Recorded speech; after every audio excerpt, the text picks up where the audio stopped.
من آن شب خیز بیدارم، ز جان مشتاق دیدارم، به ناز او خریدارم، حسین را دوست می‌دارم.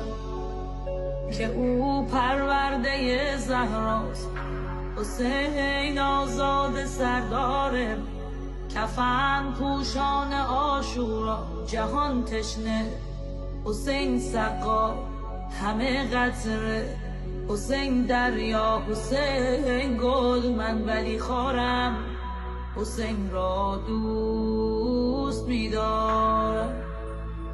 مشرف گشت سلمان بر حضور حضرت زهرا، که ای خیرالنسا مرا در دل رازیست پرمعنا. نمیدانم از چه بیتاب حسین است